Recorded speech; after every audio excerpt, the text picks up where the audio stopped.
Welcome, and thank you all for tuning in to another lovely review.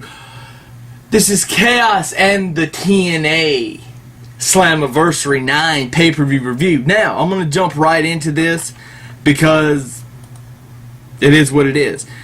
I was wrong on 5 matches, which means I only got 3 right. The 3 I got right were the 3 easiest to predict, and the 5, I don't know what I was thinking. Lapse of judgment, whatever. The Brits didn't win the titles, which were good. It's good. I'm hoping that they're gonna set up Mexican America and maybe they win it, and then Robert Roode severs tie with James Storm and goes on to singles. And then you had I'm trying to remember the order of the matches here. Matt Morgan wins, Crimson wins, which is good. Give Crimson time because he's going to be better, just trust me. Last night was his best match in TNA by far. Just give him time. At this point, when Joe was going through the whole submission or the undefeated thing, Crimson's not on that level, but give him time. This is a national company. He's not ready for those shoes. Give him time. Abyss retains, which is purely phenomenal. Now this is where the pay-per-view takes a little turn. Mickie James wins over Angelina Love, which I should have called right. And I kind of led to what I thought was really going to happen. Like, I predicted Angelina, but I thought this was really what's going to happen. That Angelina loses. Winner comes in, sets up a thing, and that's what happened. So I was wrong, right. AJ Styles and Bully Ray, I was just wrong, but I love the fact that I was wrong on this one because that was a great finish. I got to do real quick. The whole thing came to me. I watched the results come in on Twitter, and then I went and watched the pay-per-view because I was watching the NBA Finals like all the rest of America should have been doing at the time. And I saw a tweet from the Unrated Experience, which you guys should go check them out, even though I'm going to kind of throw them under the bush. I don't know who was tweeting exactly.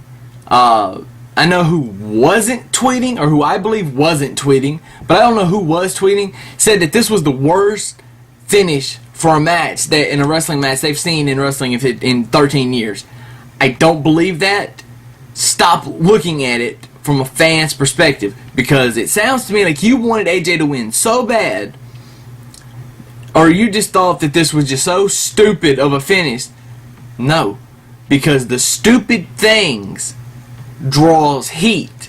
TNA did exactly what they needed to do because they pissed you off in thinking that this was horrible when actually this was phenomenally great. Okay? Never has a last man standing match ended like that. They did something new, different. TNA gets major points just for that right there. And then we go on to the TNA title.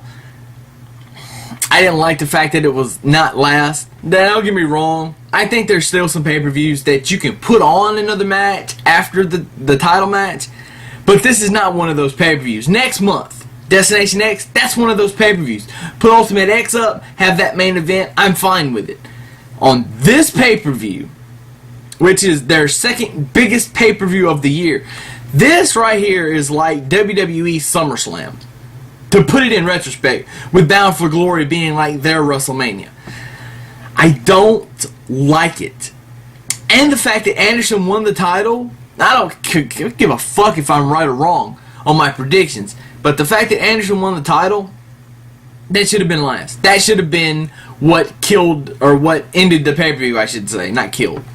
And then Jeff Jarrett not beating Kurt Angle, and Angle becoming the new... Once Anderson won, you knew Angle was going to win.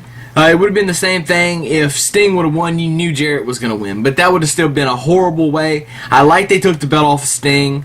I think this is going to go further with him and Hogan, though, which I'm not exactly loving. But I think all in all, TNA had a great pay-per-view last night. I give it an 8.5 out of 10 million.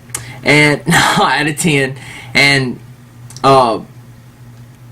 quickly, I got to shout out Ryan and Adam from the Rawson Brothers, because they, so far, have been the only ones that I have watched. Now, I'm not saying they're the only ones that have said it, but they're the only ones that I've watched or that I've heard from that said that they loved the ending of the Last Man Standing match. So, big ups to you guys. You get major, major chaos points that you can use and cash in at the end of the year for awesome, awesome prizes. Now, I am done with this. Deuces to all you guys. Holla peeps, I am out.